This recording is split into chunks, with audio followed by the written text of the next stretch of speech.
You are listening to the 173rd episode of Downtime Podcast. My name is Alyssa, and a bit of a surprise today, I have enlisted the help of one of my co-workers and friends to record this podcast. So, say hello to Joseph.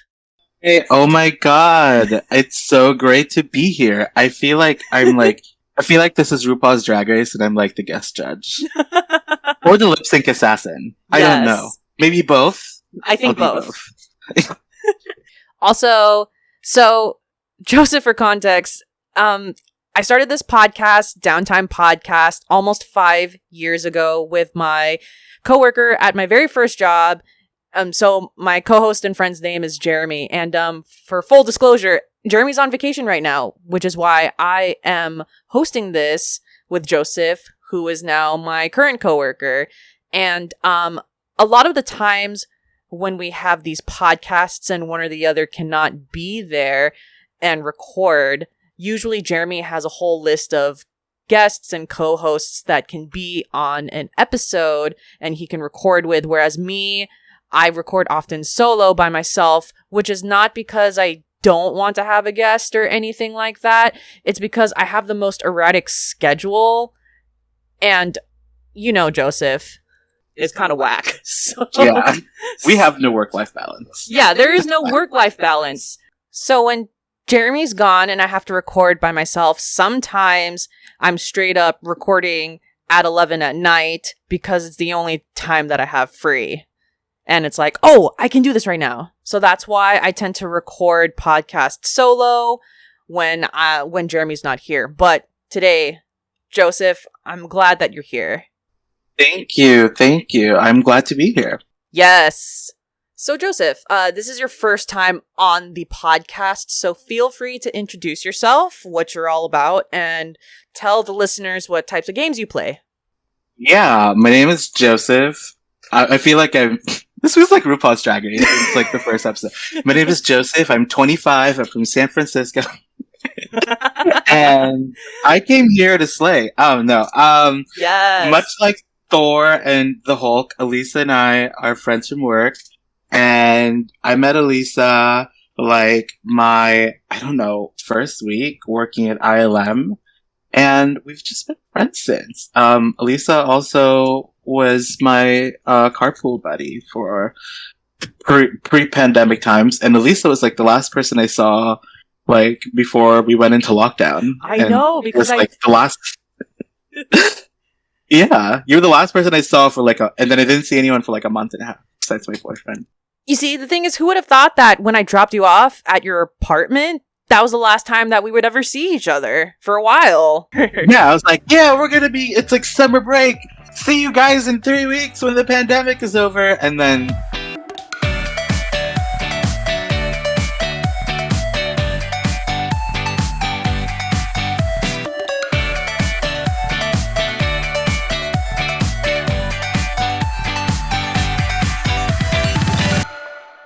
it was like a year and a half. It's still going. And it might start over. I know. Lambda. Lambda. Lambda. I play a lot of games when I have time to play games. Very much into Fortnite, which I kind of ironically played last year. Then I started unironically. What does ironically playing it mean? Fortnite is one of those like, oh, you play Fortnite, you're like a 13-year-old child. You know what I mean? Like, I was like, okay, fine, I'll try it, but I'm gonna hate it, and I'm gonna this is gonna be like a stupid thing. And surprise, I'm still playing it like a year later. Like every day of my life, basically. I buy all the battle passes. I have the Ariana Grande skin. Oh my god, I have. Oh yeah, that's right. That's out now. Yeah, and I have all the Marvel skins I like. Oh my god. And it's now I unironically play it, which means I play it because I want, not because I'm trying to prove to other people that it's a stupid game like I was last year. So, and of course I recently got back into Overwatch after not playing it for a year. I don't know, I just missed it a little bit. I kind of just missed the multiplayer aspect of things. So in the pandemic, I played a lot of like solo games, like Pokemon, which I play a lot of. In Animal Crossing, well, I guess Animal Crossing could be multiplayer too, but yeah, that's kind of like my vibe. I play a lot of like, my first video game I ever played and finished was Resident Evil 2, and I was a 7-year-old boy, so that says a lot about me. Wow. And I didn't know that was your very first video game. Yes, Resident Evil 2. I was 7 years old. I picked it up and I finished it. That was the first time I ever finished a game. And I've been playing Resident Evil games ever since, and Pokemon games ever since. Those are kind of like my top 2 franchises. Random interjection, but my co-host Jeremy also loves Resident Evil 2. Are you? Yeah, like when you say Resident Evil 2, do you mean the original one from PS1 or like the remake? I think, did he play the remake? I don't know.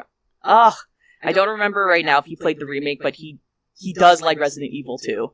Yeah, it's a good game. I mean, talk about scaring people in 1990, I don't know, 5, 6, or 7? Yeah, probably. And all the things scaring you are like polygons. Like, they look ridiculous now. But like they just look like, you know, like really bad UV wrap skins. They look like Minecraft looks better. Let's put it that way.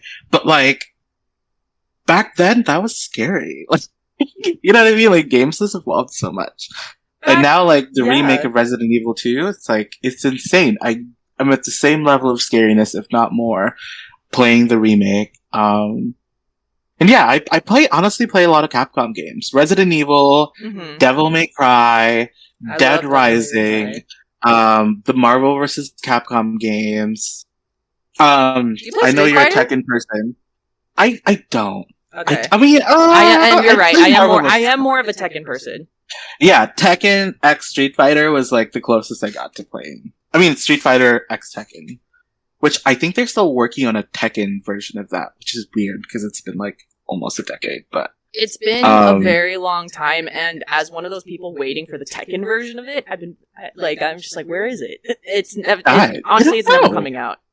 It's never. I feel like it got repurposed because Akuma is in Tekken 7, yes, which to me says that they worked on his gameplay and then reused it for Tekken 7. You know what I mean? Like, it existed. He has a whole thing. But yeah, no, I was like excited for it. I thought it was coming out like within the year that Street Fighter X Tekken came out, and I'm still waiting.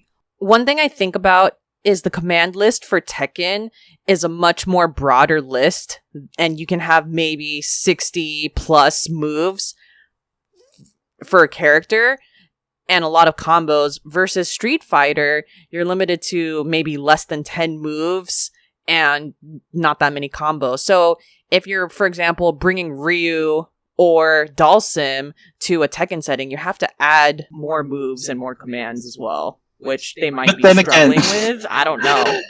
But then again, if you're a basic bitch like me and you play Lily in Tekken... Oh my god!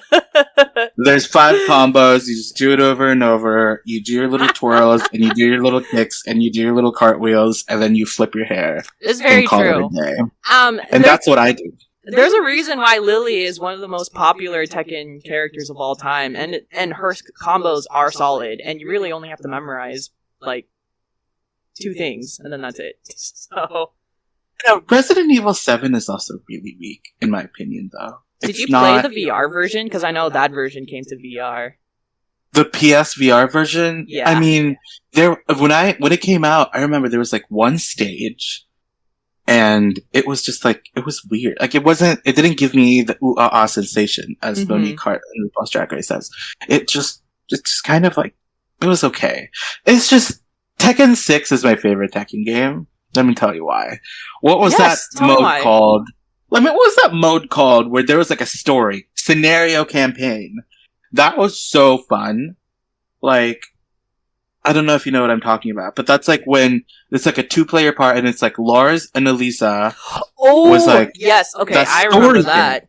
And you met all the characters along the way and you had to fight all the characters. There were NPCs. It was like so fun. And eventually you can choose whichever 2 characters to like play the whole mode. And it was like, I wanted that for Tekken 7. And they had like a story mode, but it was weak. It was like, most of it was like not CG. Like it was like a storybook. I don't know. It just didn't give me everything. Yeah, it was more of a storybook, and if I remember correctly, that storyline had to do with Heihachi and just the... Yeah, it was Heihachi and his wife. Yeah. Kazumi. Also, like, so many characters are missing and were missing and are still missing. Where's Christy? Ugh. I'm not playing this game until I find Christy. Like, I'm tired. The thing is, it took so long to even get, like Lei Wulong and Yes, and for Anna. example. Yeah. Where were they? Like, it's been, oh my god. And I'm not in love with any of the new characters. None of them. Yeah. I don't feel a connection. When Tekken 6 came out, girl, I was like, Zafrina? Ooh. So good. Miguel? Joseph, we gotta play Tekken against each other. I don't know how deep you are in this. They have to make it for the Switch or something, because... Okay, like, that's fair. It's like, I don't have it anymore for PS5. But, like, yeah, Zafrina, like, talk about good characters when Tekken 6 came out. Miguel, Bob, yes. Leo... There were so many, Azazel, there were so many good characters in Tekken 6 when it came out. And 7, it's like, oh, there's, what's his name? Shaheen? Shaheen's okay. There's we have Filipino representation now. Oh god. But like, what was her name? It's Josie. There you go. Half of her moves, I think, are reused from Soul Calibur. So the thing, yeah. I was actually about to say the same thing. The reason why I didn't like Josie and I wasn't a huge fan was because I feel like her moves were a copy from like Talum or something, for example. And a bunch of other things. But I feel like you could have chosen a different martial arts representation and style. Yeah, Eskrima. Yes. Oh my god. Eskrima. Yes. That's what it is. Eskrima. Yes. Like, Joseph, we gotta play this game together. I had no... I know. And it's like she doesn't speak with like a Filipino accent. Yeah. Like, what is she? She's just like your homegirl from Daly City who like, you know what I mean? Like, I don't know. It just didn't dig deep enough for it to be like fun. And then Master Raven, garbage character. Just give me Raven. Like, I don't need... I don't know. I have a lot of feelings about Tekken 7. Anyway, I could talk about this all day. Alright, so the next time that you have a game night or there's something going on, so what I'll do is I'll bring my PlayStation over, I'll bring Tekken 7, actually, no, I'll bring over Tekken 6, and then I'll bring over my favorite Tekken game, which is Tekken Tag Tournament 2. So... Yes! Oh my god! I love Tekken Tag Tournament 2, and my biggest favorite about it is that they made everyone speak their native languages. Yes. That was like a really good change. Yes. And I just feel like, especially Tekken Tag Tournament 1 and 2, it just feels like I feel represented. Like, everyone is just there. Everyone is there. Everyone's there. Everyone has their own thing. And even though it's like non-canonical, it's like great. But like, what's this, like, that doesn't make any difference because like at this, like, the canon for like Tekken is like ridiculous. So, but yeah, we will play these games together. It also just had really good character designs, especially for people that you didn't see for the longest time. Kunimitsu in that game. Oh my god, her gameplay was upgraded. Her new design, beautiful. Yes. Angel, I'm still obsessed with Angel's look. Ogre, Ogre. So to your point, some of my favorite Tekken characters are from Tekken 2, which is Angel, Ogre, Kunimitsu, June. Like, I like all of them. So it's one of being confirmed as unknown in Tekken Tag 2. Yes, that's pretty much confirmed. Yeah. I mean, it gave us everything we wanted. Exactly. So I don't like I don't feel like the guest characters are necessary. It's so annoying. Like, why? Yeah. I don't know. I just have a lot of feelings. Like, why is Negan here and that kid from Final Fantasy VII, but we still don't have Christy? Yes. I'm just, as someone, I just love the spammy characters. Christy and Lily, easy people for me to use, okay? No, I have ADHD fine. and I don't have time to learn everything. It's totally fine. They won't give me my girl. It's totally fine. Also, it took a very long time for them to also add Eddie. Like, I think Eddie was part of the first DLC of Tekken. Like, it took a while. So basically, what I'm trying to say is, who knows when Chris is gonna come on, but I don't know. yeah. They're gonna make Tekken. Are they still making this game? Like, are they still doing updates? Okay, What's going so on? I haven't looked this up recently. What I am told is that if there is a Tekken 8, there might be a Tekken 8, but the Mishimas are no longer going to be the main storyline, is what I understand. Which is like Fine. I'm which cool is with it. which is fine. Just because like I mean like I love Jin, and I do like Heihachi, especially from like the previous games, but you know, I'm cool for a new guy, new storyline. So let's do it. Yeah. That's cool. Yeah. Jin. It's like everything. Tekken just abandons everything. It's like Jin. What is the Jin Xiaoyu relationship? You know what I mean? Oh Like, my god! is it romantic? Is it not romantic? Is it platonic? Are they friends? Are they homies? Have they made out before? I don't know. And This I've been trying to figure out conversation- since I was a child. I'm This tired. conversation makes me so happy right now. I'm tired. I had no idea you knew this much about Tekken. Like, we've been friends for like 2 years. I And we didn't. know. What the hell? I know. Okay, anyway, we gotta move on. We gotta move on. Okay, for just a little bit more context before we move on. Seriously, our carpools consisted of Joseph trying to get me to buy Pokemon, and I'm just like, I will eventually. I just don't have money to spare now. And then You didn't. I didn't. To be fair, I didn't. But God, Joseph, all of this time we could have also been talking about Tekken. So there's Yeah, what the hell? I had no idea. This is so weird, because I knew you were into Tekken because your desk had your little Funkos. But yeah, I can dig deep into this. I haven't. Back in the day, I'd say Tekken was like my third favorite series after Resident Evil, Pokemon. Yeah. But like, not anymore. I just fell out of love for it. That's okay. Sadly. That's okay. Yeah. Great. All right. We're going to change the topic because we really can go a whole hour into Tekken. But we will talk about this another time, Joseph. Yes. So before we go into the games that we're playing right now, I wanted to quickly talk about an issue I'm having with the Nintendo Switch, which if you have Discord and you're following it, my Switch has Joy-Con drift. And I have a Switch Lite. It's terrible. I temporarily resolved the issue by recalibrating it with the Joy-Con drift. So now it's to the drift, which is fine. But I just know that I know I have to fix it. Look, I know I have to send it or whatever, but I'm just so lazy. I want to see how far I can go without fixing it.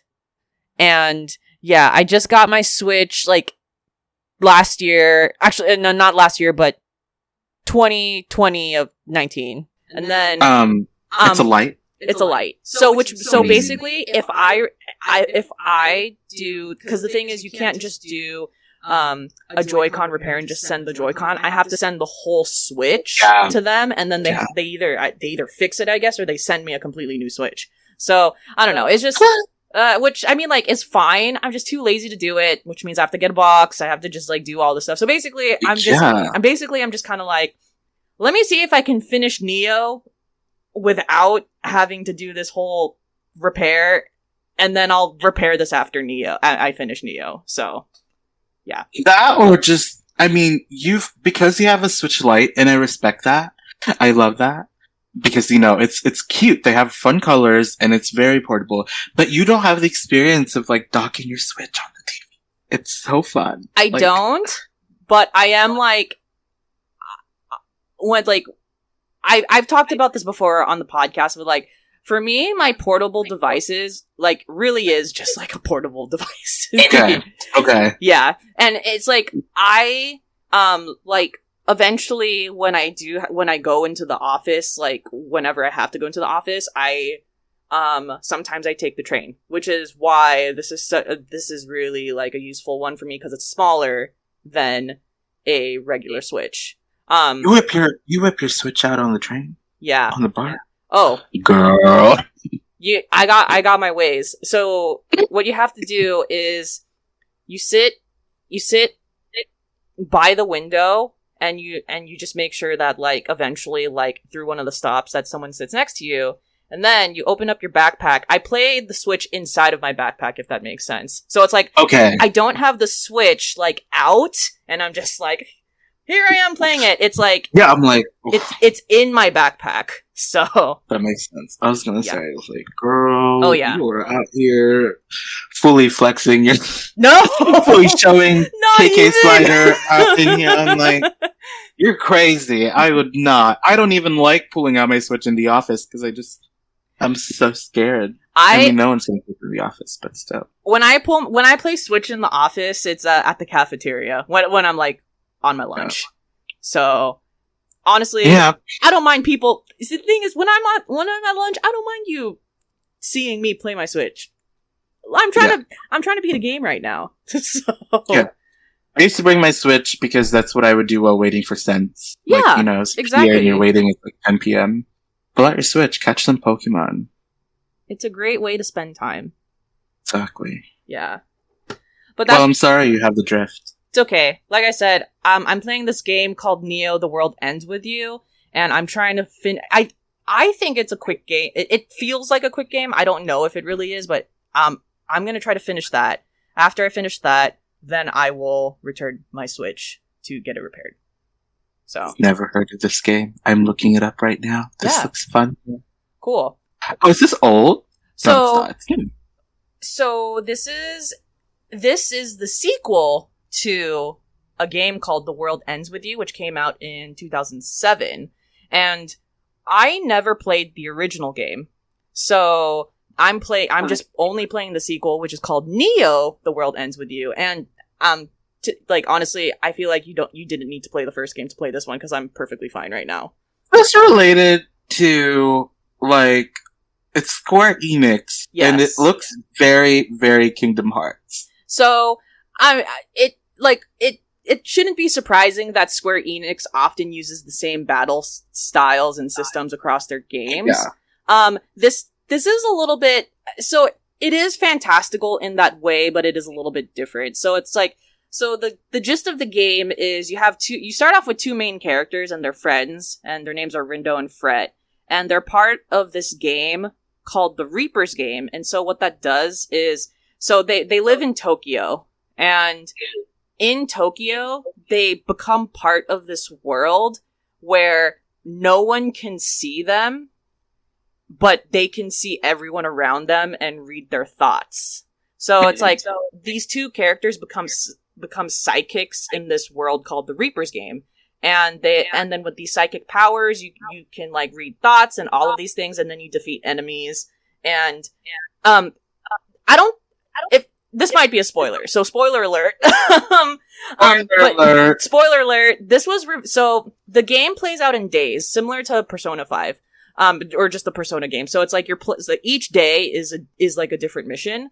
So the spoiler alert is that on day 2, the plot twist is that the two main characters are dead, and the world that you're in, the Reaper's game, is a death survival game. And you are fighting against other people who are dead in this Reaper's game. And you're just basically doing missions each day. So it's like, it's very like the feel of it, like the art style is very stylistic to like a Persona 5 comic book panel style, like anime style. The battle system definitely feels like Kingdom Hearts. So when you play the game, there's something called a pin, and like a pin, like, like those pins that you clip to your shirt or like a backpack.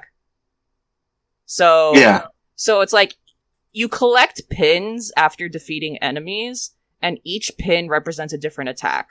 So you can only have one pin on you at a time. And by the way, that might change in the game, but if it does, I haven't reached that point yet. I haven't looked much into this game. Or, because when I play games, I don't like to look up, like, how long the game is, or kind of, like, a lot of the plot points, unless I'm, like, having trouble, like, and I need to walk through. But, so it's like, for example, one pin you can equip to one person, and then that's, like, a long-range fire attack or ice attack. And then another pin might just be, like, a regular close-range slash attack. and like some attacks like have an immediate like response, and other attacks like you have to fill up a gauge and use up a gauge before it's used. So it's like it's definitely like one of those like active battle systems where it's like you can hack and slash, but there is a strategy to it because you want to make sure you have the right elemental pin, or like when you are like following up with an attack, maybe you follow up with like the farther range. So it's like very similar. Like it does have very similar battle like systems and points to other Square Enix games for sure. Well, if it's anything like Kingdom Hearts, I'm going to tell you, I'm going to be overwhelmed. Oh. Sometimes I'm like watching my boyfriend play Kingdom Hearts, and I'm like, what is happening? Like, it's a lot. And Square Enix, I mean, okay, what Square Enix game am I playing right now? Oh, I'm playing the Avengers game. Mm-hmm. Which I think is Square Enix. Is it? Hold on, let me look this up. Yeah, the new Avengers one is Square Enix. Well, it's Crystal Dynamics. Which you know what it is? I think Square Enix is publishing it. Yeah, I think Square Enix. I think Crystal Dynamics is like the American wing of Square Enix. They are a developer underneath. So yeah, something like that. Yeah, Marvel's Avenger. Also, shout out to one of my old coworkers, Rachel, who helped produce that game. So, anyways, oh, Rachel! Shout out to everyone involved in this game. Shout out. But yeah, it is Crystal Dynamics, published through Square Enix. Another Square Enix game for reference is if you've played Tomb Raider, Final Fantasy. So, oh yeah, absolutely. One of my favorite games of all time is Final Fantasy Tactics. Ooh. Ever. And I don't think there'll ever be a game that will top my experience playing that game as a child. I love that game so much. Yeah. And I still play that game like every couple years. Oh, I didn't know that. That's cool. Start to end, just because I'm really attached to it. But yeah, it sounds like a good time. I hope you finish this game so you can nail your Switch. Oh, no, totally. I get vibes that this is a shorter game. So, or like, shorter in a sense that it's like probably less than 40 hours, which is like not short, but like short. Yeah. It's a Switch game. It's not that long. Yeah, but short for a JRPG, because we all know JRPGs can extend to basically 70 plus hours. So exactly. Yeah. So let me ask you this. I know you still play Animal Crossing. Correct. Are you gonna be okay being away from villagers if you mail your Switch? Look. Okay. So I do have attachment issues right now. Alright, anyways. Yeah, I was gonna say. Okay. So the good news with Animal Crossing, which is not good news for me, is that they are so according to the developers at Nintendo, they're developing new events and new DLC for Animal Crossing, but it's not out yet. So, a lot of the stuff this year, they're kind of repurposing from last year. So if I do send out my Switch, I am not missing much, especially if I send it out in September. Nothing happens in September in Animal Crossing. So it's like, if I send it out in September, it's not too bad. I cannot send it out in August, because August is my favorite month of Animal Crossing, because it's fireworks. So I cannot send it this month for sure. And then this is probably when I'm playing The World Ends With You. Also, another topic is that I just got a new villager who is a cute blue rhinoceros named Hornsby. And he's adorable. And now I'm just like, oh god, I have to send out my Switch soon. But the good news is that I don't have to send it out till September, and nothing happens in Animal Crossing in September. So, yeah. I think you started playing Animal Crossing a little later than the general population, right? No, you played on time. So, like, I played on time, but I didn't get it until maybe, like, 2 weeks after it came. You see, I'm trying to remember. I didn't get it on launch. Like, have you been to my village? Yes, I have. You've been to Swirly Vale? Yes, I have. But the thing is, and like, you've definitely been to my village. I've been here. But I like love your village. my village has completely changed. Man, I'm so proud of my new village. My new I want island. to go. There needs to be an episode where I just visit you. Okay. And Okay. Yes, we're gonna make that happen. This year I revamped my whole island, and I'm just so proud of it. Like, I just really, really like my current setup. So you will visit my island soon. And also, man, maybe you should just visit me.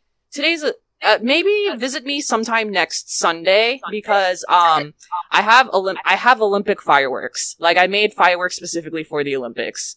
So, and I'm very proud. I'm very proud of those, because that took like 4 hours for me to finish. So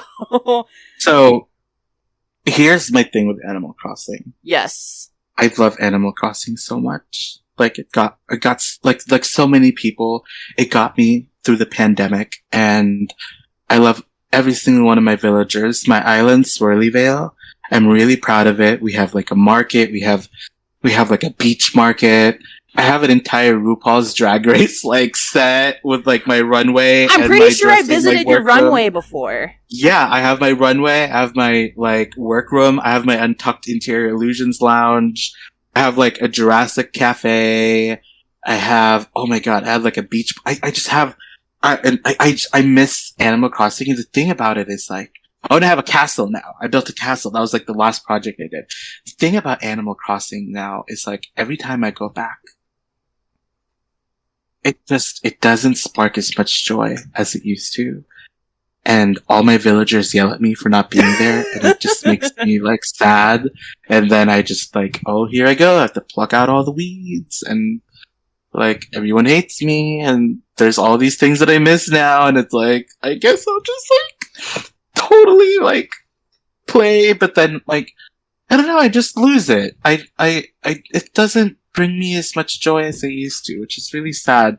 And I think part of it is just Nintendo really should have had a bigger release push for content, in my opinion, when this game came out. Because it quickly got repetitive and quickly got boring, unfortunately. I mean, I'm gonna be real about it.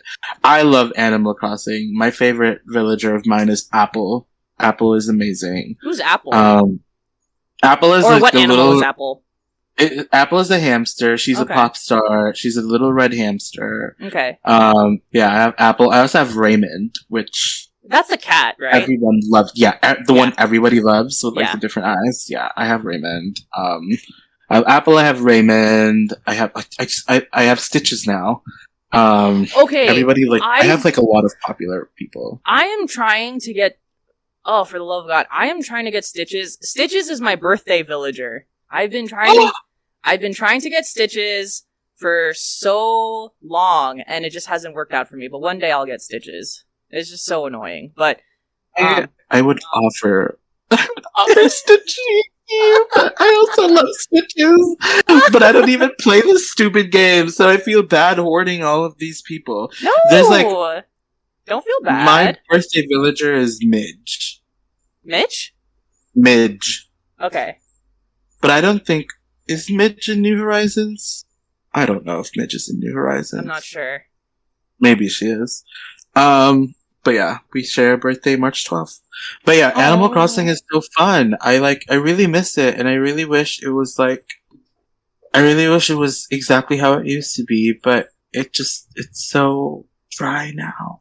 So I had this conversation with my boyfriend, because pretty much after the Sanrio DLC was March, and after the Sanrio and Mario DLC, they completely stopped updating the game. Like the last big event was Festival with the Peacock, and after that, like, they just like did not update the game anymore. And so my boyfriend does not play Animal Crossing, but he has Pocket Camp on his phone, and Pocket Camp gets updates every month. Like one time, like a couple weeks ago, he just gave me his phone, and he's just like, look, like, there's a submarine in Pascal's back. And I was just like, why don't I get a submarine? Like, yeah. Like, I want a second. You know what I want? I want a second island. Yeah. Like Pocket Camp gets updated so much, and it's just, Like, there are things that I'm just like, I want a bouncy house. Like, I want all of these things from Pocket Camp. And, Yes. and also, you know how I told you I made Olympic fireworks? So, like, okay, let's break this down. So Animal Crossing comes from Nintendo, which is a Japanese company. The Olympics just came out. Olympics Tokyo 2021.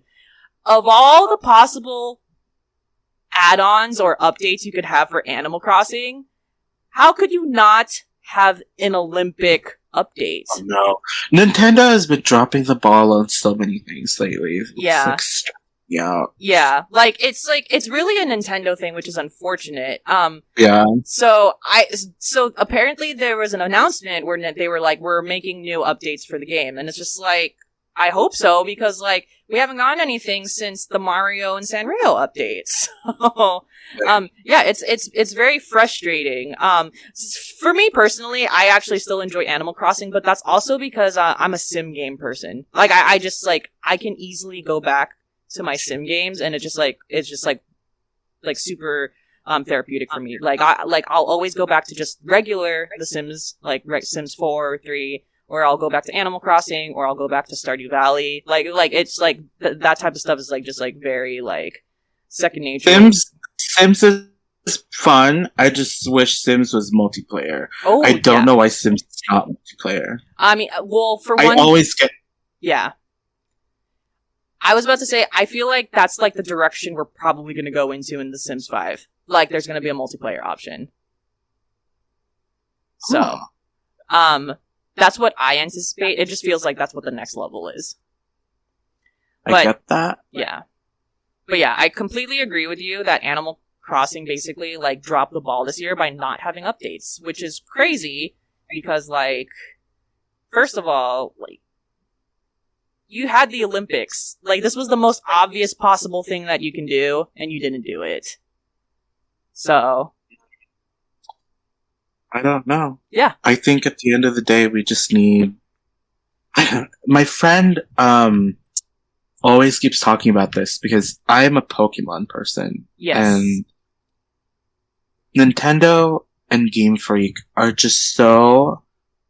They know that we're going to eat this game up, whatever they come out with. Like, they know they're going to make the sales. So they don't have much of... They don't have much of like a risk to try new things and be better just because Nintendo's Nintendo, you know? It's true. Everybody has a Switch. Everybody's going to buy these little Pokemon games. Everybody's going to buy these little Mario games. Yep. And they don't have like, you know, Xbox and PlayStation are completely fighting, and they're even fighting like PC. Nintendo, they don't need to worry about all of that. Like, they're just, yeah, they just exist. Like, yeah. You can't get Nintendo games anywhere else. Besides, like, mobile, you know, there's, like, mobile games that are Nintendo. But, like, in general, yeah, Nintendo is just, like, sitting high and mighty. I agree. And as a Pokemon fan, it's, like, a little sad. So, from your standpoint, like, what's going on with... Because I know you're playing Pokemon, right? So, what's going on with, like, from the Pokemon side? Because I am not currently playing Pokemon or, like, Pokemon Snap or anything like that. So, as a franchise this year, I think Pokemon is pretty strong. They have, like, a couple games coming out and a couple games that already came out. Like, Pokemon Snap was a moment. It was really fun. I had a great time playing it. It's really pretty. I'm dreading this new remakes coming out in November for Diamond and Pearl.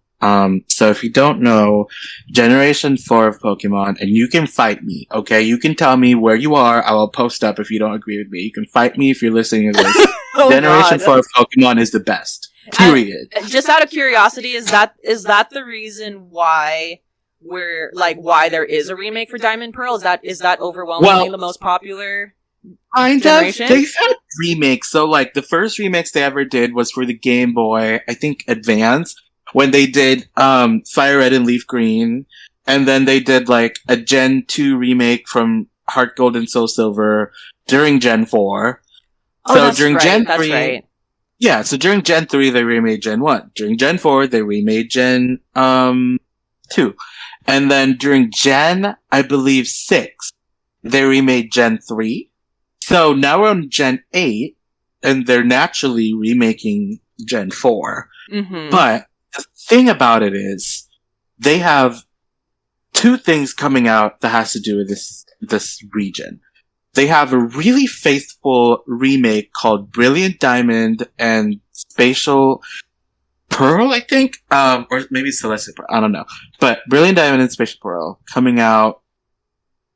Is that what it's called? Hold on, let me look it up. Yeah, I'm not too familiar. Oh, Shining Pearl. Brilliant Diamond and Shining Pearl coming out in November.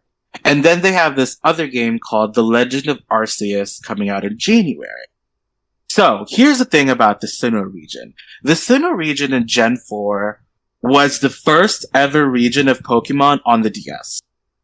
And the Switch, lovely console, but nobody gives a shit about the Switch as much as people give a shit about the DS. When the DS came out, it was like the coolest thing. I don't know if you had a DS probably, right? I think I had the 3. So I had the 3DS, but I didn't have like the regular DS. But but I do agree. Like the DS lasted a very long time. In fact, I still think the DS is supported to this point.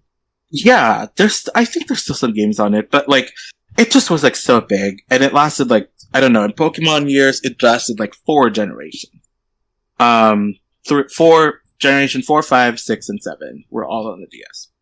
And the thing about this situation is Pokemon came out with Sword and Shield in 2019, which had, in my opinion, mixed to negative reception because bad graphics, basic plot, subpar everybody listening, you can look up. Like, everybody has an issue with this game.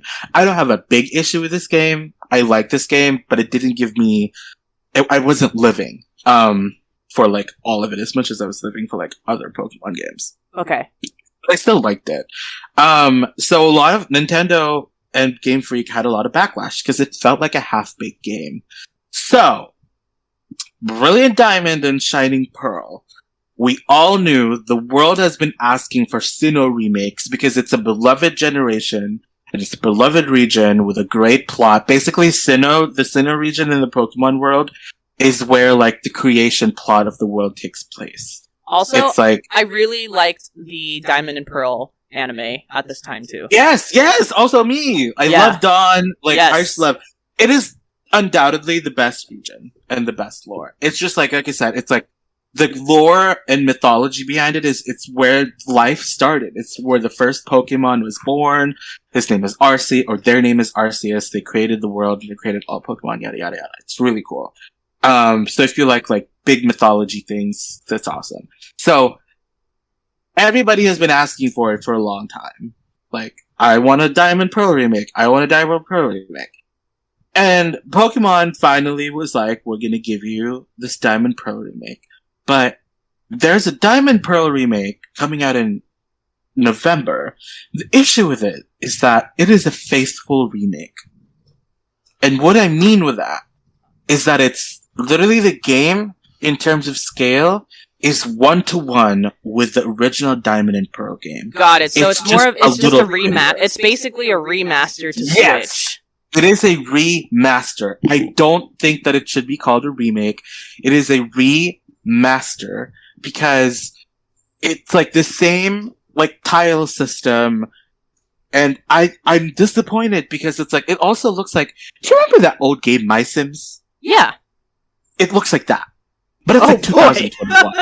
I don't know why. Everybody, look it up. You should look it up, and everyone should look it up, how it looks right now. We have new news coming out on Wednesday, but I don't even know what I'm going to hear.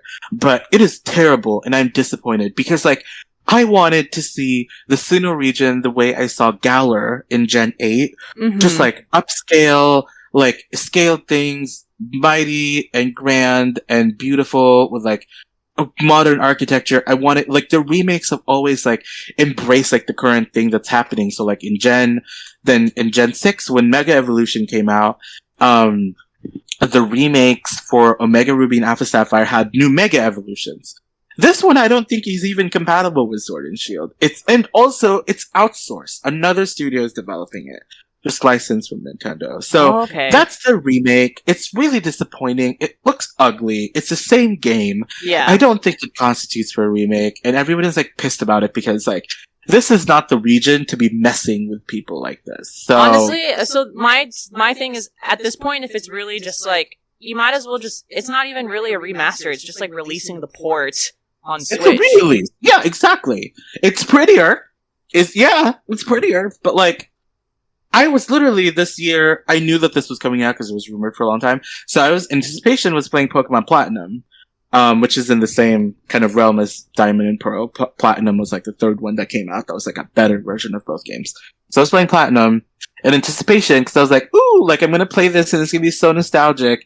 And guess what? It's the same freaking game coming out. So it's just, I had to stop playing it because I was like, I'm going to be playing this again in a few months. So there's no point. Yeah. But there's this other game coming out in January called The Legend of Arceus. And this game also takes place in the Sinnoh region, but it takes place centuries before the plot of Diamond and Pearl, when there was no cities or Pokemon League, and it kind of looks like Zelda. It's an open world RPG game. Which is cool, and it has like kind of like old school, like pre-industrialization Japan feels, which is awesome.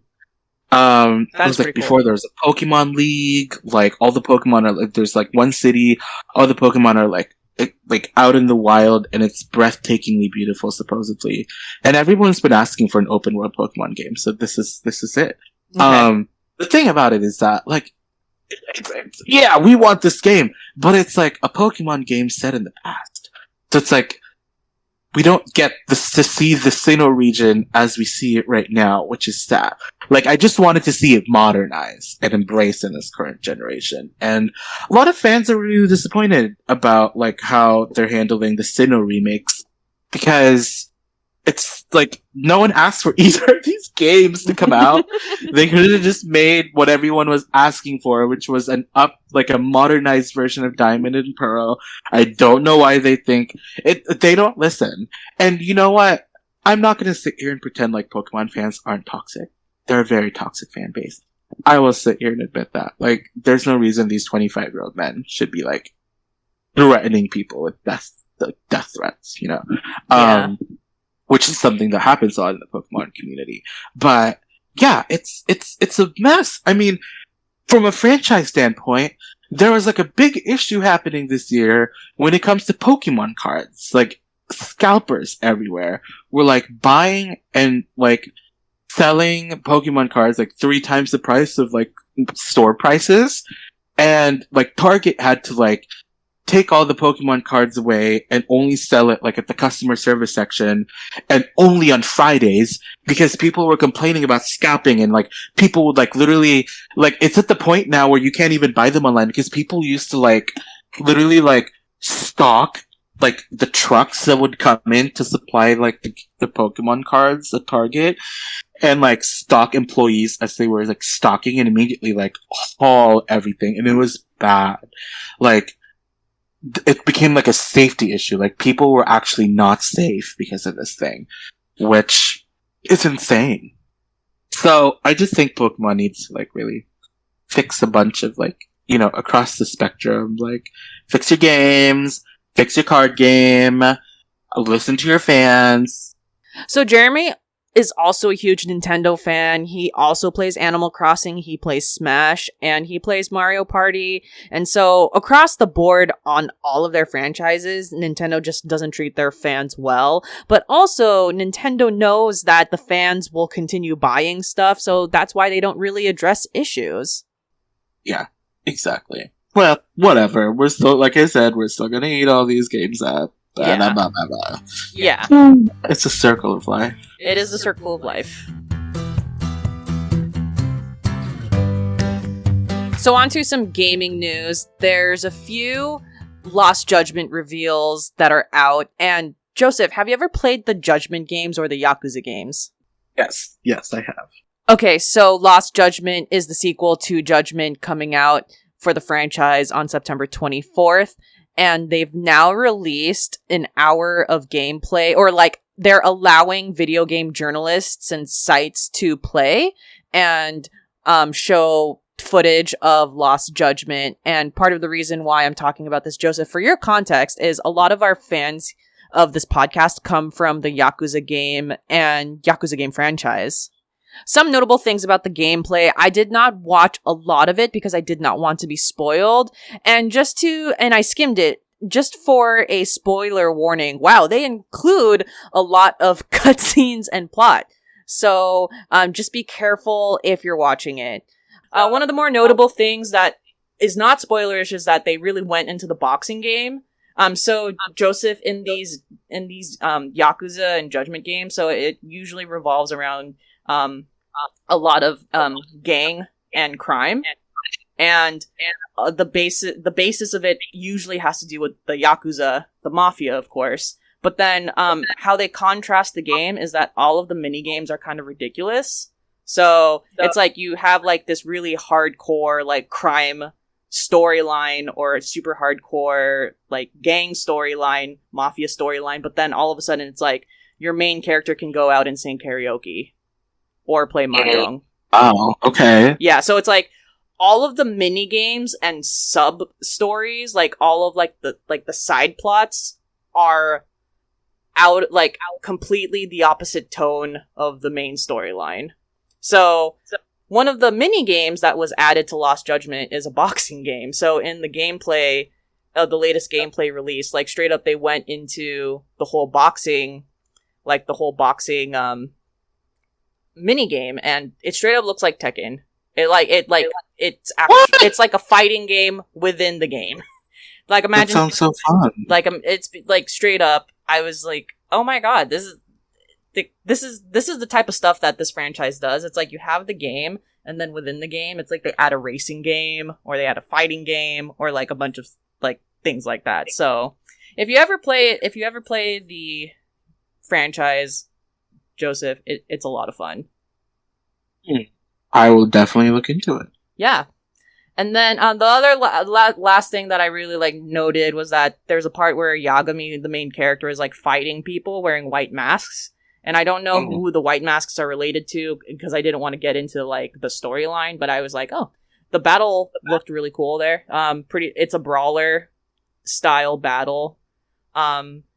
So yeah, that's pretty much all there is about the latest Lost Judgment gameplay. And just a reminder for everyone, pre-order is out and the game comes out on September 24th. That's so soon. Yes, I know. Which, if I turn in my Switch in September, it's fine because Lost Judgment is going to come out. So, it all works out. I have some news actually. I just realized that I did. Go for it. Of something. I did say it a while ago too, but Pokemon has some news at Pokemon Presents coming out Wednesday, August 18, and it's news about Pokemon Legends Arceus and Brilliant Diamond and Shining Pearl. A lot of people are kind of like downplaying it because they don't want to be disappointed in the news that's going to come out. But it's still exciting, you know, these Pokemon Presents, it's about to be like, I think 17 or 27 minutes long. I don't remember. There's 7 at the end. But it's going to be like the latest news. We haven't heard any news about these two games since they were announced in like February. So it's going to be really interesting to find out like what's going on with these games, where they are. It sounds like they're still on track, but you can also pre-order both of these games now. And if you pre-order at the Pokemon Center, I believe there's a pre-order bonus. If you pre-order the Pokemon Brilliant Diamond or Shining Pearl, you can get one of the 3 starters as like a plushie keychain. So Piplup, Turtwig, or Chimchar. Oh my god. Okay, sorry. For some reason, in my head, Generation 4 was like the Mudkip generation. Oh no, that's god. 3. Oh my god, it's the Turtwig generation. Yeah, it's sorry, a Turtwig sorry. generation. I love Torterra. So no, yeah, I do. I love Torterra too. Torterra in like Pokemon, the movie. Yeah. Detective Pikachu is so cool. Like the way they made it like an entire mountain. I was like, yes, Torterra representation. But so there's that coming out, and if you pre-order the dual pack, which my boyfriend and I are doing, you get all 3. All 3 like little press keychains. And I think if you pre-order Legends Arceus, you also get a pre-order bonus, which is an Arceus plushie as well, I believe. But yeah, so that's gonna come out, and that's news. And a lot of people are excited about it. I'm going to be honest. As much as I shit on Pokemon, I love Pokemon so much. Yeah. Like, everything about Pokemon, the cards, the anime, the games, the side games. I'm playing Pokemon Unite right now, which is like a MOBA. I forgot to talk about it. It's a big deal. It's a Pokemon MOBA. It's kind of okay, honestly. But I'm like, I hyped it up, and I'm like, it's okay. But it's still, like, tons of fun. Yeah. It's a good way to get into MOBA if you can't play things like League, like me. But I love Pokemon. Yes. I'm like, if I'm surrounded by Pokemon in my little bedroom right now. There's nothing wrong with, all of us have something that the reason we hate it is because we want it to be best, and we love it so much, which is why we hate on things. But I totally feel you. Yeah, thank you. Yes. All right, your turn. What's your news? By the way, just these Pokemon announcements. I didn't realize Pokemon even had their own directs. Yeah, Pokemon has their own directs. Like, everyone else has, like, Nintendo directs. Yeah. But Pokemon has their own directs. Wow. That's awesome. Yeah. So,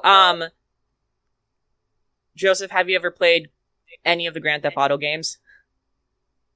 Not recently, but I used to. Like, I spent so many hours in San Andreas. Are you ready for not Pokemon 6? Are you ready for Grand Theft Auto 6? Is it actually, or are they just gonna keep making 5? Which brings me to my point.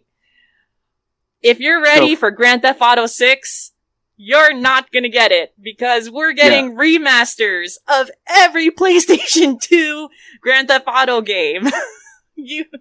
So, further delaying the Grand Theft Auto 6 release, if it's even happening, I don't even know anymore.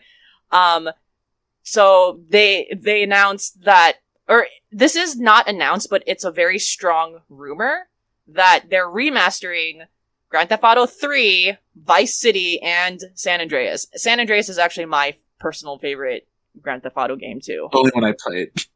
What'd you say? Yeah. It's only when I played. Oh. And it's a great one to play. So, the rumors that are coming out from Kotaku is that they remastered the games using Unreal Engine, so it's going to be both mixing new and old graphics, and the UI is going to retain the old style, but will be updated in some way. And these remasters are going to be developed by Rockstar Dundee, which is the Scotland location of Rockstar. So, yes. More Grand Theft Auto games from the past, and no new Grand Theft Auto. Okay, so next piece of news for me is Marvel's Avengers, as I said a while ago, from Crystal Dynamics and Square Enix, is still apparently on track to release their Spider-Man DLC by the end of the year. So that's really cool, because we kind of haven't heard about what was going on with the Spider-Man DLC. I mean, the Marvel's Avengers game got delayed, and it kind of like, I think it's pandemic delayed it by a lot, but it still just came out like really late. Yes. It has kind of done okay, in my opinion. It hasn't done the best, but it's done pretty good for what it should do. They've had 2 DLCs, and unfortunately, I do think it was a weak release, because they released a Kate Bishop DLC and a Hawkeye DLC for some reason back to back. Both of them are archers. Kate Bishop is like Hawkeye's sidekick. I don't know why they did it back to back. It wasn't interesting to me. But on August 17, we are getting our Black Panther DLC, which is a long-awaited thing. Yeah, it's called Black Panther Battle for Wakanda, and they're adding Black Panther to the roster officially, and we get to go to Wakanda in this game, and Black Panther gets to be part of the Avengers, so that's like a cool thing that's happening. Now, we're not going to see Spider-Man until Black Panther comes, like, after Black Panther, but we are still on track to see Spider-Man in this game before 2021. So for everyone who loves the Spider-Man games from Insomniac, including the Miles Morales one, for the PlayStation, of course. Those are PlayStation exclusives. It's gonna be fun to see them, but I think Spider-Man as a DLC will also be an exclusive DLC for Marvel's Avengers on PlayStation. It's probably because Spider-Man is a Sony IP. Yeah. It's probably a good move, too, because Spider-Man's coming out for Christmas this year. The new, yes! No Way Home. God! So it's No probably Way aligned Home. with that. Yep. I'm so excited. I'm so excited for No Way Home. Yeah. Okay, your turn. All right. The last piece of news I have is surrounding, the drama, or not drama, but the, frustration with a new PS5 survival horror game that's coming out called Abandoned. What's it called? Abandoned. Yes. Can I pause you for a second? Yes. Under agenda, you put PS5 abandoned, and I thought it meant that PlayStation was like abandoning the PS5 models. Okay. And I was trying to ask you about it because I was like, well, Lisa, you have news, video game news, PS5 abandoned. I'm like, what? I just got mine. What do you mean abandoned? What are we doing? Yep. But yeah, continue. Okay, we're not abandoning the PlayStation 5. There's a game called Abandoned. Yes. A game called Abandoned. And now, so this is coming from a studio called Blue Box Game Studios, and I think from what I've looked up, I think this is a Hideo Kojima studio. And as we all know, that guy beats to the beat of his own drum. So pretty much, it's just like, for context, it's just like new survival horror games coming out this fall, should be fine. So they told fans that there was gonna be, new footage and a trailer released, I think last week. And so it's like, the idea behind this new trailer was it was going to be released on an app. And the point of the app was like, you download the app, you can watch it on PlayStation or like wherever, and you're watching real-time render quality trailers and game footage versus like watching like the footage on like kind of like whatever regular like YouTube quality there is. So it's like, basically they basically what they were saying is, we're gonna release new trailers, it's gonna be awesome, and it's gonna be released on this app, so the quality is even better than YouTube, and you can actually see like what the game's really gonna be about. And but it never came out. In fact, what happened was they released the app, but the app was kind of like the beginnings of like developing an app where there were like placeholder buttons, but like nothing was updated. Now hold on, because we're talking about this man who famously made PT, and PT became not Silent Hills for some reason, and Silent Hill is just dead. Is this or is this not a Silent Hill game? You know, it's funny because when I was researching this, everyone was like, this is basically a Silent Hill game, right? And so, like, to answer your question, he's gonna say it's not, but it probably is. Oh, do you think it's gonna be like at the end of the game, it's like, oh, by the way, the town was Silent Hill. And then we get to like, I miss Silent Hill. Silent Hill, okay, after Resident Evil 2, the next game I finished was Silent Hill. This explains a lot of things about me. I was 7 years old, and the first two games I played from top to bottom are Resident Evil 2 and Silent Hill. Man, you lived the life when you were a kid. Yeah, my parents did not know video games like that. They just let me do whatever I want. Man. So. To be fair, when I was young, I played games beating people up, so... I also played Tekken 3. Yeah, no, exactly my point. I played games Tekken 3. beating people up. I was a Xiao Yu main. I'd be playing Xiao Yu in the little carnival, like, Hong Kong Stadium. Yay! Which was really fun. Tekken 3, Hwoarang. Oh my god. Oh, I love Hwoarang. I am... so hot. That's all. Hwoarang was, like, the first... You know how everybody is obsessed with, like, Korean culture from, like, K-pop and K-dramas? Yes. That was not for me, sweetie. Me was Hwoarang. I was like, Hwoarang was the one for me. That was my Korean, my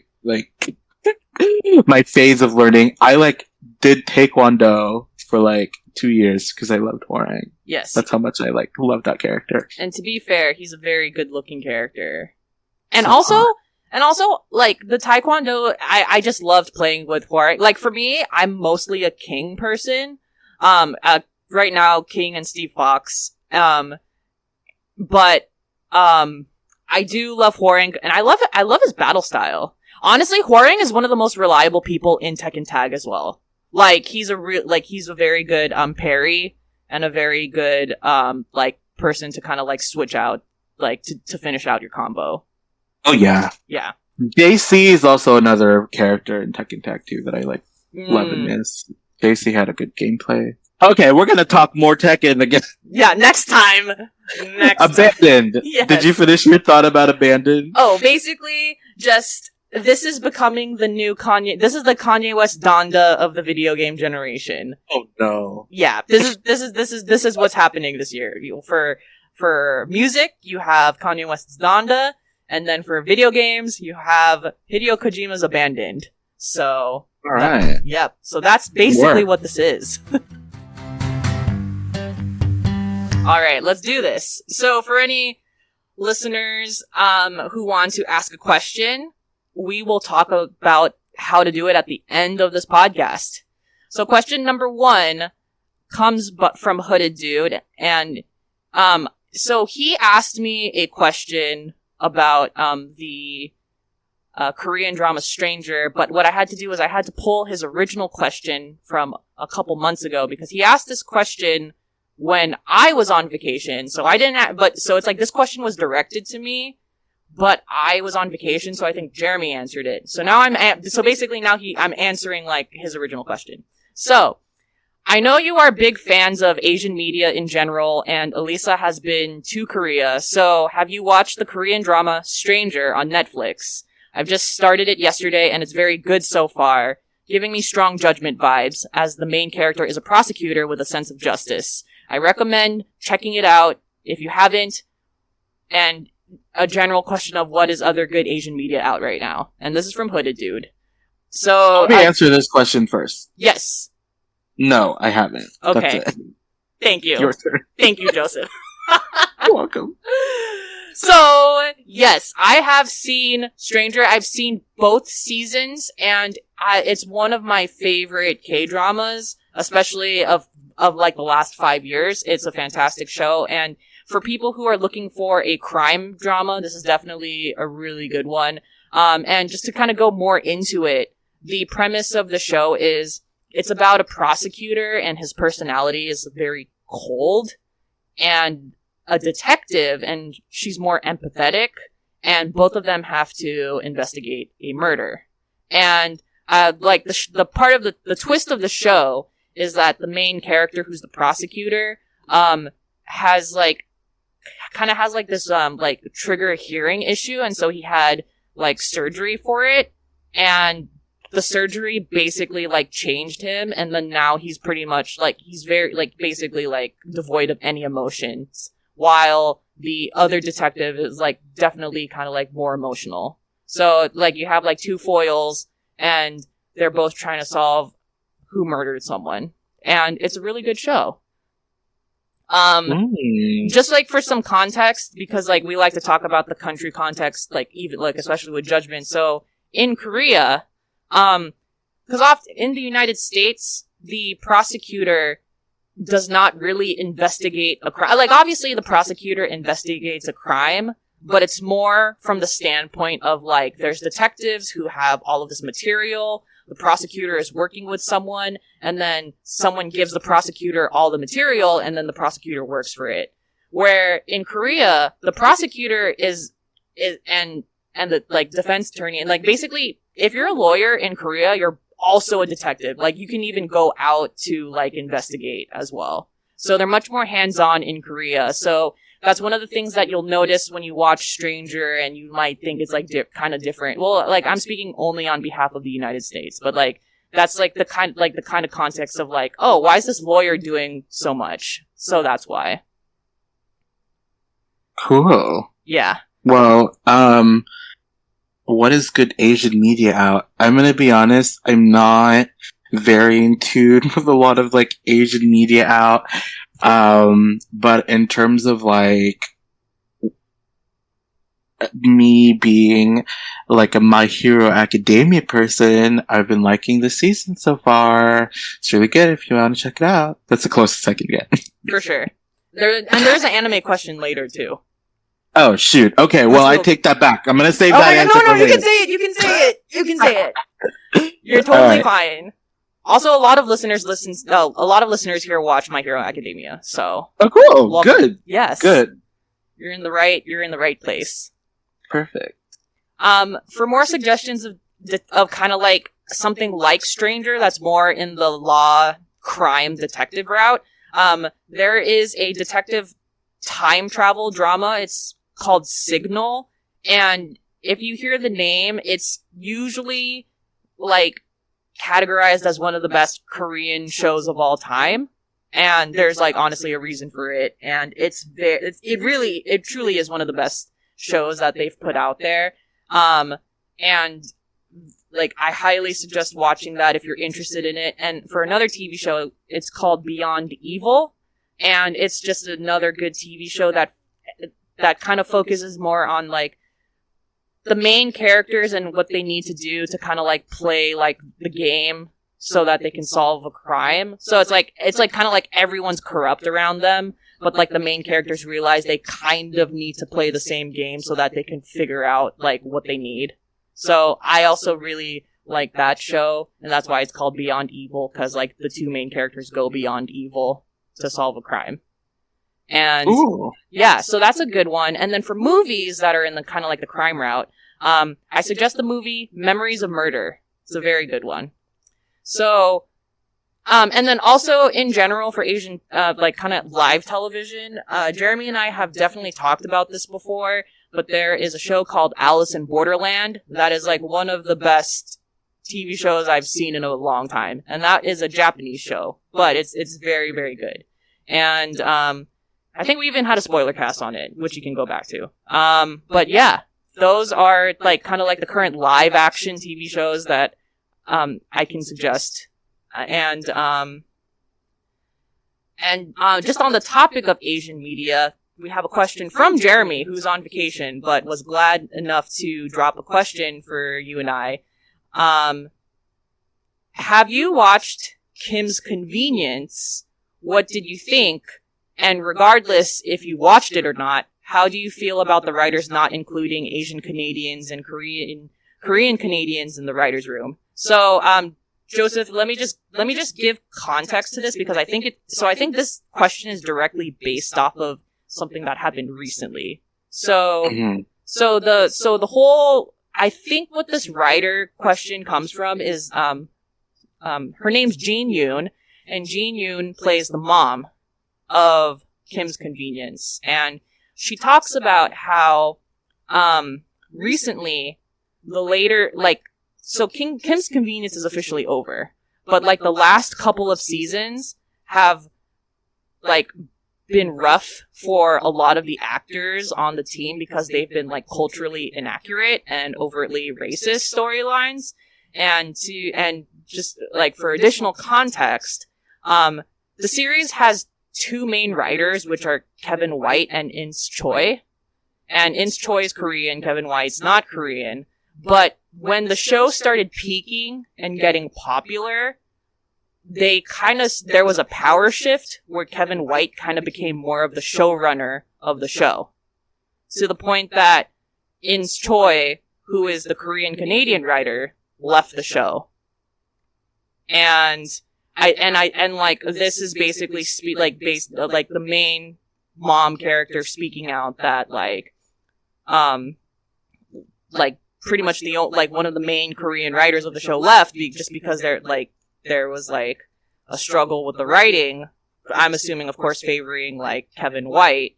And then she also speaks out about how she's always wanted like female Korean writers on the show and they never employed them, and that herself, she said that basically like the reason like for like a lot, like I haven't seen a lot of Kim's Convenience, but a lot of the things on the show is because she had to correct the script and be like, Koreans don't do that. So it's like herself would be like, they would write something about food. For the example they gave was about food. Like, they made a joke about kimchi or something, and then she was just like, this makes no sense because kimchi wouldn't do this. You have to choose another food. So it's like, a lot of the stuff, like, she was course correcting herself. So, just this idea that, like, pretty much people are telling the story of others that they don't actually know the story for. So that's the context of this question. Got it. So, go first. Sorry, no, you. Okay.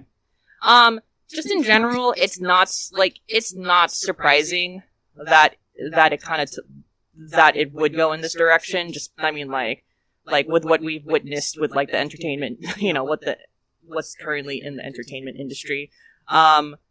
Yeah, like, there are a lot of people who do get, these stories do get shafted because they're trying to, they're just trying to white pass. And so, like, so that's why they have all of these things, but, and like, they're just not relying on, like, us, because they feel like we're not, like, what we do is not going to be entertaining. And it's just very unfortunate. It's unfortunate too that, like, one of the original Korean writers quit the show as well for Kim's convenience. And wow. Yeah. And that's just not a good look in general. Also, like, I think about I do think about some writers who are Asian, such as Ali Wong, Ali Wong writes for a lot of TV shows. And I think that, like, people like her are very important to telling the story, of, like, telling Asian stories. Cause, and the thing is, like, it's not just, like, it's not just the Asian thing. It's, like, you would expect, like, the best writer to write something of, like, a specific ethnicity is, like, the ethnicity themselves. Yeah, exactly. We were just talking about this, like, in Tekken. I'm like, was a Filipino person consulted for the story of Josie? Because nothing about her screams like what it needs to. You know what I mean? Like, it's tokenism is what it feels like. Yes. I've not personally watched Kim's Convenience, but my boyfriend has. But I do know that in relation to this, the main actor, I forget his name, from Kim's Convenience, is also in Shang-Chi. Simu Liu. Simu Liu. What happened is that there was a statement from a Disney exec talking about how the release of Shang-Chi and the Ten Rings was kind of like a quote-unquote, the word experiment was used. And Simu Liu kind of spoke out against it, because it's like, in many ways, having the first big Marvel project centered on an Asian culture is not an experiment. It's representation, and it matters, because Asian cinema is used as the blueprint for so many things. You know what I mean? And when I say Asian cinema, I'm talking Japanese, Chinese, Korean, Taiwanese, even Filipino cinema. And media, not just cinema, has been used as reference for everything from, like, games to anime, for so many things around us that you can feel the impact of these things with movies such as Black Widow, or, like, you know what I mean? Like, the action scenes from what I grew up watching, like, a lot of, like, martial arts movies from, like, Chinese media, for example, like, a lot of that gets kind of, like, boiled down and translated to be edible for people in America, in Hollywood, to kind of digest. Am I making sense to you? No. So, yes. Like, what I'm saying is, like, the fact that the word experiment would be used is weird to me, because, in my opinion, this is not an experiment, but, like, a homage into, like, what gets ignored a lot, which is, the impacts of Asian storytelling on a worldwide basis. I mean, let's talk about horror. Let's talk about the horror genre of things. I am not scared of a little pioneer woman ghost down the street. Okay? Like, I don't care.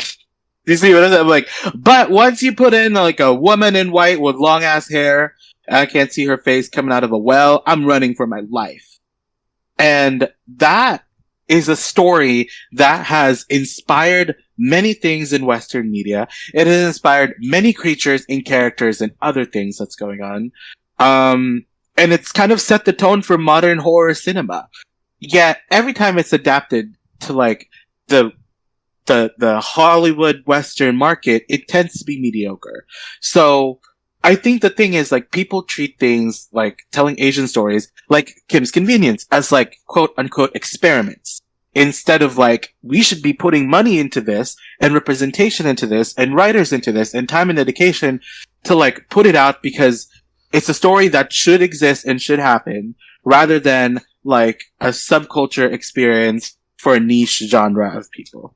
You know what I mean? Amen. So, yeah. Let me just break down, like, just how frustrating this whole thing is. So the Olympics just came out. The Olympics just ended, like, last week. And, I don't watch streaming. I didn't watch streaming for the Olympics. Like, I actually have the Olympic channels at home. So I've been watching the Olympics. And just for context, all Olympics long, we were getting Disney ads specifically for Disney Plus. And Disney Plus, like, it was basically like this ad for Disney Plus that says, "The journey continues." And it included, like, Black Widow, like, Loki, like, whatever the hell is, like, featured currently on Disney Plus. Now, and of course, the Olympics, which a lot of people are watching, they're just like, oh, let's advertise Disney Plus because that's what, you know, we're gonna get the most, like, viewership and hopefully get more people to join. Alright, now let's flash forward to this past week. So this past week, Disney announced that Shang-Chi was going to be an interesting experiment because Shang-Chi would not be on Disney Plus. It would just go directly to theaters.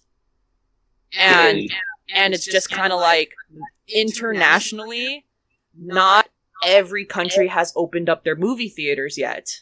And for context, too, Black Widow made $60 million from Premiere Access on Disney Plus. So it's just kind of like breaking this down. All right, so we have this movie about Shang-Chi, which is like a Chinese American. So Disney advertised Disney Plus all Olympics long, all leading up, and Shang-Chi comes out September 3rd, and then guess what? They decide suddenly that Shang-Chi's not going to come out on Disney Plus, and in fact, I don't even think Shang-Chi even had commercials during the Olympics as well. So, the marketing for Shang-Chi has just been completely botched. It's really disappointing. Also, like, you're obviously going to, like, we're still in a pandemic, so there are people who aren't going to go to the theater. So obviously, that's one of the reasons why Black Widow made $60 million on Premiere Access, because not everyone, especially in these countries where movie theaters aren't open yet, that's how they were watching these movies. So it's like, the thing that's really frustrating is, like, we have these Asian stories, and it's like, they're not even investing in advertise. It was kind of interesting because, like, at the beginning of the year, I was like, it's so cool that Simu's Simu's very excited to watch and Shang-Chi because he worked on it and he's advertising it so much. And I'm just like, I'm so happy. And honestly, I was like super happy for him. Like, he was so enthusiastic. Now I'm realizing the reason he's advertising it is because they're not advertising it for him. And exactly. Yeah. And I completely agree with you. Like, we need these stories, to flourish. And also you have to treat it with respect and advertise it properly. Like, it's just like, it just blows my mind that, like, Loki and Black Widow, I feel like, are still getting commercial access, and I haven't even seen a Shang-Chi commercial yet. Yeah, exactly. I've seen trailers, but it's not in my face as much as Black Widow was, so. The reason I've seen trailers is because I go on YouTube to watch them. Exactly. Exactly. Yeah, they're not actively advertising it, which is very frustrating because Black Widow was advertised for like 2 to 3 months in advance before it came out.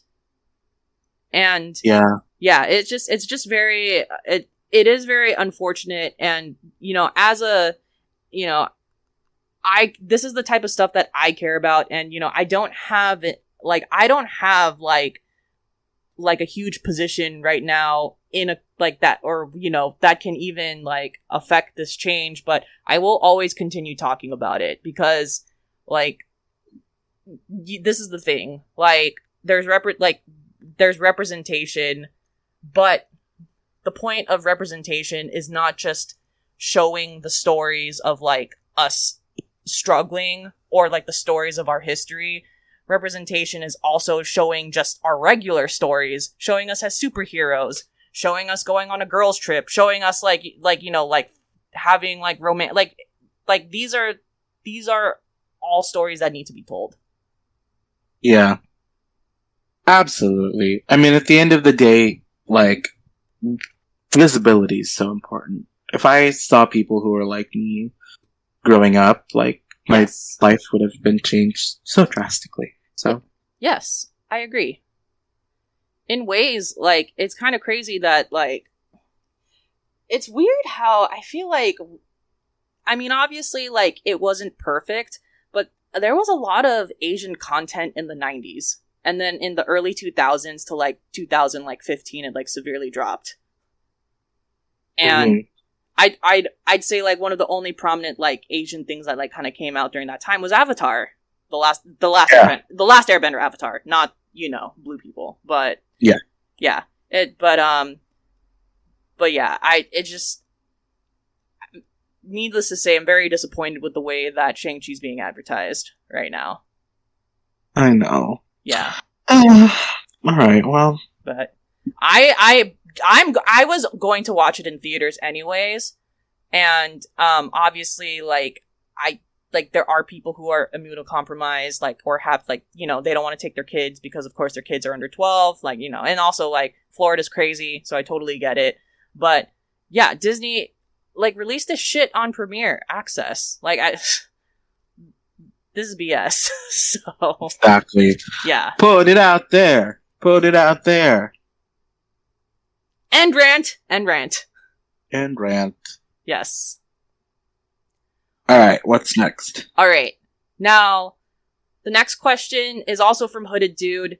Any cool hobbies you have apart from video games that you want to share with us? Maybe you're into knitting or something and we don't know.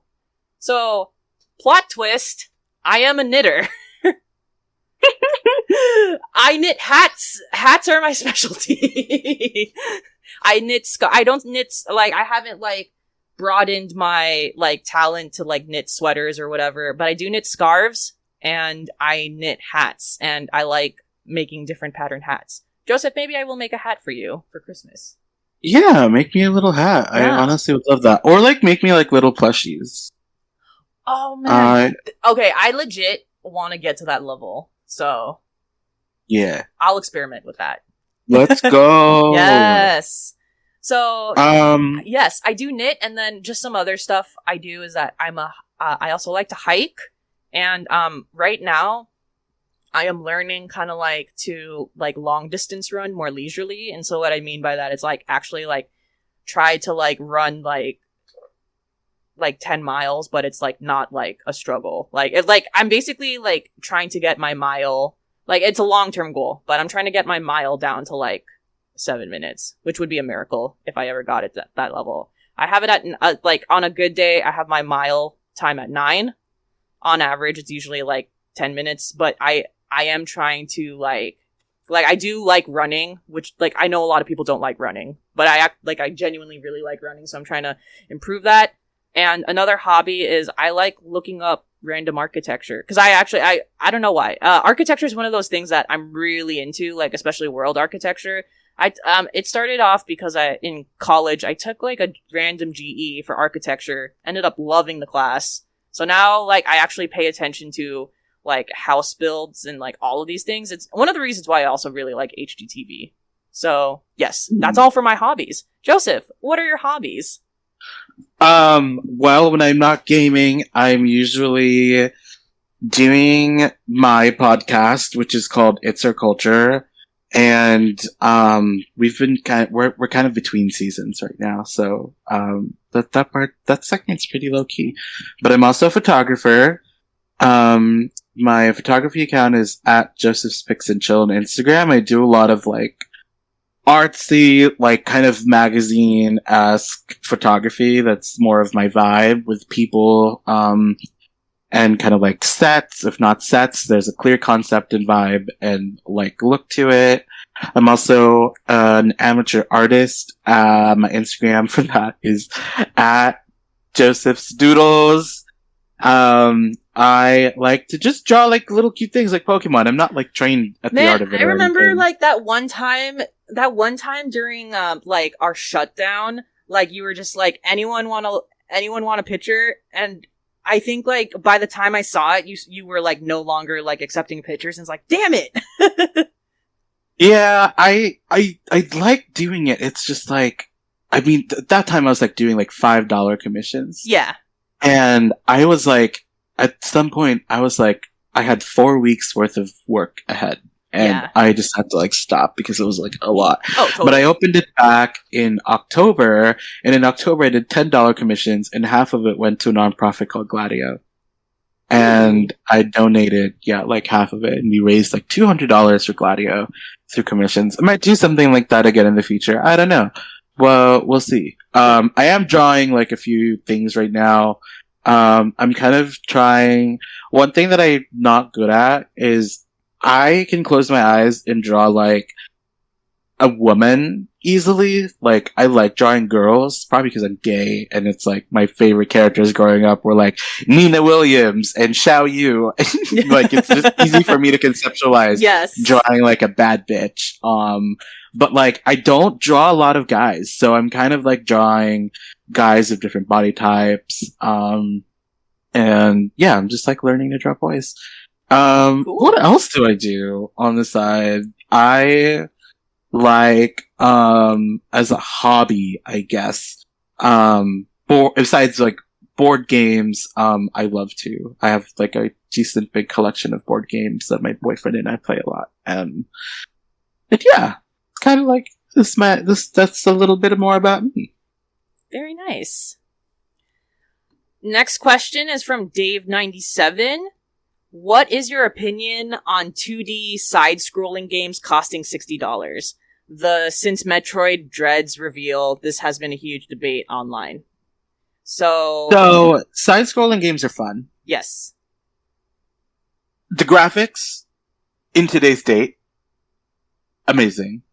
I can see the argument here, right? Because it's still the simple playthrough. Yes. Of like, it's the same concept. It's not like it's not like side-scrollers have changed significantly. It's a side-scroller game.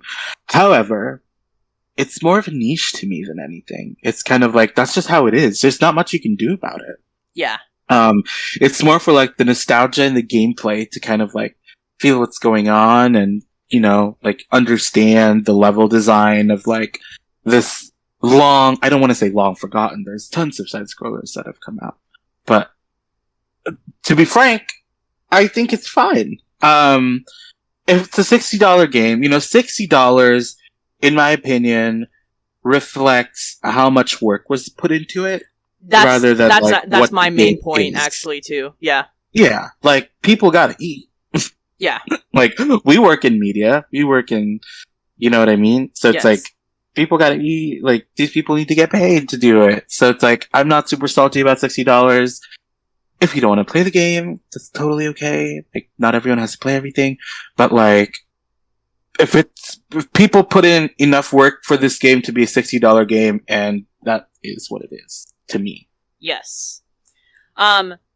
So that's basically like my main argument for like it's okay for it to be charged $60. It's like, so I took a look at the trailer, the gameplay that was released at E3 this year, and it's one of those things where, although it is a 2D platformer, there are parts of it that look more complex. Like, it's one of those things where like it looks like a 2D platformer, but a lot of it also appears to be in 3D. A lot of the transitions look a lot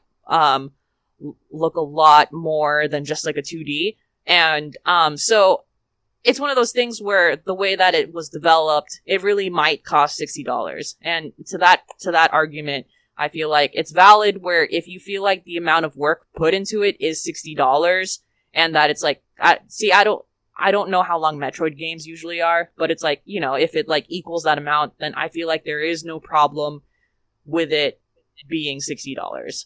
So to my other point though, Metroid is a Nintendo game, and the trend of this whole episode is Nintendo's been screwing people over since the beginning of time. So there was no way that this game was not going to be $60. I mean, Mario Party Superstars is charging 5 courses for $60. So, it's just kind of like, it's like on one side, I feel like if developers really did put amount of work into it, that would cost $60, I think it's fine. And we don't know yet because no one's played the game yet. But also, no one should be surprised that Nintendo is charging $60 for this. So, yeah, at the end of the day, there's like a lot of costs associated, like production. It's a Switch game, so it's bound to be expensive, marketing, etc. It's kind of like the standard of how much it is. Yeah, and also, I like obviously like I know people have been like starved for a Metroid game, but like if you do feel like this is more expensive, then of course like there's a lot of really good indie games out there on like, you know, other like PlayStation, Steam, Xbox that are like less than like $60. So you don't like basically what I'm trying to say is you don't have to play Metroid. But if you're playing Metroid, you are committing to Nintendo, and you know that you would pay $60 for Nintendo. But if you don't want to, then you don't have to. So that's it. And then the last question we have for today is from PJ Sucks. What is your favorite anime? That's a great question. You first. My favorite anime is Inuyasha, and I really love Inuyasha from the days of Adult Swim, when Adult Swim was just Inuyasha. What was the other one? Inuyasha, Gundam, Trigun, and Cowboy Bebop. Cowboy Bebop is also like my second favorite second favorite anime. But yeah, I love Inuyasha and I love the storyline, and I'm also really happy that like they actually closed out the storyline. Like that's probably like one of my favorite fantasy animes of all time. So as well. So I really much enjoy Inuyasha. Second would be Cowboy Bebop. I love that show as well. I rewatched Cowboy Bebop recently too. And nice. Yeah, and I think it still holds up. And I love the soundtrack especially for it. Like Cowboy Bebop also takes place during space, and I think this anime came during a time where it's like when you are making anime, you are like drawing each frame like one by one. Like this is not like the current age of like anime. So it's like all of the stuff they do in Cowboy Bebop is very impressive. Similar to Star Wars, where it's like the original Star Wars, a lot of like the stuff that's impressive is it like came during a time when like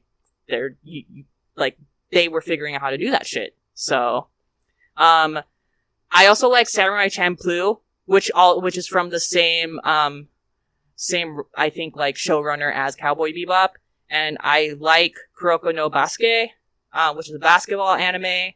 And right now, my like rising in the ranks, Haikyuu, which is a volleyball anime, is like really on my radar to be like maybe usurping Inuyasha, depending on how it ends. So, yes. So those are like my favorite animes.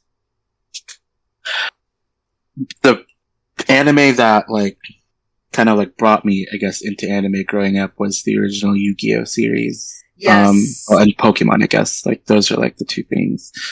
So I played a lot of Yu-Gi-Oh growing up to the point where I used to play a lot, and I actually got like a $5,000 like scholarship for being like a Yu-Gi-Oh champion. And, that's awesome. By the way, I have a very controversial opinion. I think Yu-Gi-Oh! The anime is a lot better than Pokemon. I agree with you, actually. Like, well, not anymore. The new Yu-Gi-Oh! Sucks. Original. Like, I don't. Original. Like regular Yu-Gi, Joey, like, yeah. Like that. Yeah. In terms of like more modern, well, not super modern. I remember Code Geass when it came out. That's a good one. Yeah, that was like a big thing that I like loved so much. And it still holds up to this day. You know, has like, it teaches you about colonialism and imperialism and racism. It does. So that's a really good, impactful anime in my life. Jesus, what else did I love? I remember I used to like for some reason love scary anime. So like Blood Plus. I've never heard of that one. Blood Plus is an anime. I don't remember if she's a vampire or something, but it's an anime from the 2000s. I believe it was like 2006 ish. It's pretty good. And the Devil May Cry anime, mm-hmm. I also loved. Do you watch Death Note? I did, but I didn't like it at all. So okay. I didn't like it at all. But there's also this anime from the 2000s called Tokyo Majin that was like really good. And I was like super obsessed with it when it came out in like 2008. And that was like, that era of anime was kind of like my last era of anime. Like mm-hmm. Now I watched My Hero, which I love. And I watched my boyfriend and I started Naruto from the beginning, but we keep getting kind of like distracted by other things. So on Netflix, I have all of the Naruto like things on my watch list, and I'm just like, one day I'm going to do this. I'm like, I don't know, partway through Shippuden, we haven't even gotten to Boruto. But yeah, I watched. Oh god, I don't watch a lot of sports anime because the closest sports I have to my life is RuPaul's Drag Race. Mm-hmm. What's that sports anime that's like the ice skating one? That's Yuri on Ice. Yuri on Ice, yes. I finally watched that recently because people kept telling me that's gay and I should watch it. It's pretty good. So I've never seen Yuri on Ice, but I think Yuri on Ice is one of the best anime soundtracks of all time. Yes, it does have very beautiful music, and it is a very beautiful anime. And it is gay, which I appreciate. Mm-hmm. So, yeah. And, yeah, no, my favorite anime right now is RuPaul's Drag Race. Very nice. Very nice. RuPaul's Drag Race, if you think about it, has a lot of, like, anime plots. Yeah. If you, like, really boil it down. You know, I see what you mean. There's rivalries. There's, like, a master. Yeah. There's like like in shonen anime, everyone kind of has their like special powers and attributes. So, like each drag queen has like their own power. And there's like the long-reaching anime plots and battle. It is an anime. Well, it's not, but like fair. It's close. Which is also a big hobby of mine, and we share it in common. Yes. In fact, I started watching it because he introduced me to it, and he basically during our carpools was like, "Watch it," and I'm just like, "I will." Yes, and you finally did. Are you caught up? I'm not on this current All Stars, but it's mostly you caught up to season 13. Yeah, it's because I'm watching Love Island right now. Okay. I was like, "You want my Paramount Plus? You can have my Paramount Plus if you want." I will eventually. I will. But I'm just finishing up Love Island, and then I'll I did give it to you. You didn't? You didn't? I did. Oh, you did? Okay. I don't remember the password then. Maybe I offered it to you. I'll give it to you. Okay, you can watch it. But no, this All-Star season is really good, Alyssa. You gotta watch it. No, I've heard. So good. I'm very excited to watch that. But yeah. Yeah, that's anime. Not, but it is. Yay! All right. So, if you want to ask a question, you can go on www.downtime.live 2 ways.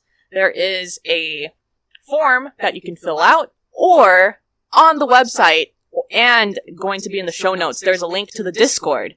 And you can join the Discord, and you can write questions there. We have a specific channel for podcast questions.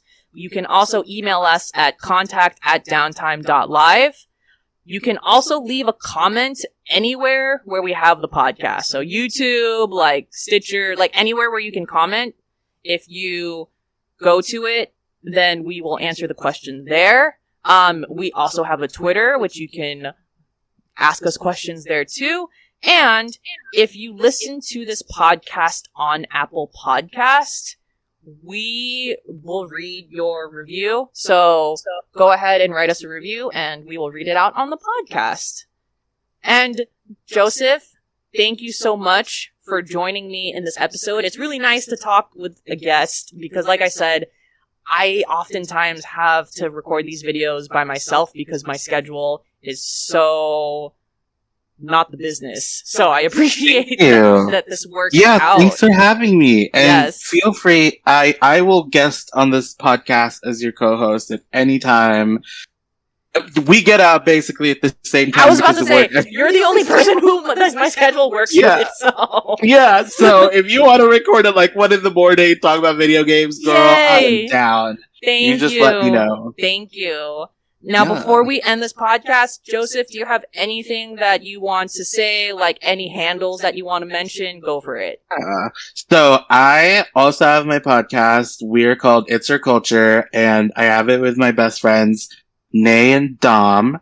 And the three of us are, the way we describe this podcast is it's a multicultural,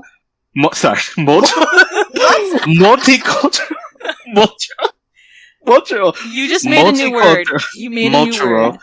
Exactly. It's a multicultural, pop culture centric podcast where we talk about a lot of things that are anything from mild to wild and from like hot seat to taboo. It's called It's Our Culture because we kind of like the way we have this podcast focused is on individual stories and individual cultures like gaming culture, anime culture, drag culture, etc. And it's a very like personal podcast to us.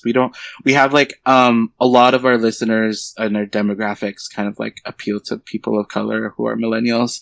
And you know, as Black, Indigenous, POC, we are a platform also for a lot of people, to talk about their struggles and their triumphs and their stories. And it's a very uplifting, podcast, but it also is just like a ton of fun. So if you want to check us out, we're on all streaming platforms. Like I said, we're called It's Our Culture, Apple Music, Spotify, Apple Podcasts, Spotify, Google Podcasts, wherever the finest podcasts are played. We're also at Instagram. We're, at It's Our Culture _podcast on Instagram. We are on a hiatus right now because we're in between seasons, but we're gonna, start season 2 soon. And we're like super excited about it. Yay! And yeah, it's gonna be lit. We have some plans that we want to do, and you know, spreading more culture into the world has always been my priority. And if you want to find me, like as my personal, I'm just at Joseph Fortuno, like on Instagram. And you can catch me in the streets of Pacific California. And don't put that. I don't want people knowing. Gosh. You can catch me in California somewhere. Okay. Out here in the Bay Area, I'm probably sipping boba and walking down the street. Awesome. Also, he has a really good podcast. I forgot which episode I was listening to. I was listening to the episode, I think, about dating that you had. Yes, and it was Valentine's one. Yes. Okay. Yes, it was such a good episode. So their podcast is very good. You should definitely check it out. Thank you. Yeah, I would also love to have you in a podcast someday. Maybe we'll have like a gaming episode. Oh my gosh. Okay. Yes. Hit me up. I love crossovers. Okay. Crossovers are so fun. It's like when, you know, back in the day with like the big crossovers, like when Jimmy Neutron crossed over with like Fairly Odd Parents. That was, by the way, one of the most, that was the ambitious crossover before Marvel Avengers. Yes, so. Exactly. Back in the day, that's what we had. We had Wizards on Deck with Hannah Montana. Oh my god, and stop! We had Wizards on Deck with Hannah Montana, and That's So Sweet Life with Hannah Montana. Like, that was a vibe. Yes. But yeah, I hope to have one of those with you on my side soon. It's like Street Fighter X Tekken. So this was our Street Fighter X Tekken, and now we gotta do Tekken X Street Fighter on my podcast. Sounds good. And this time, hit me up, I'll actually do it, and not be like... and not take a decade. And not take a decade to do it. So Namco, if you're out there, we're waiting. yes. Thank you. Yes. All right. That is it for the episode. Thanks everyone for listening. Peace. Thank you. Play some video games. Be kind to one another. And if you're going out, make sure you wear some sunscreen. Bye.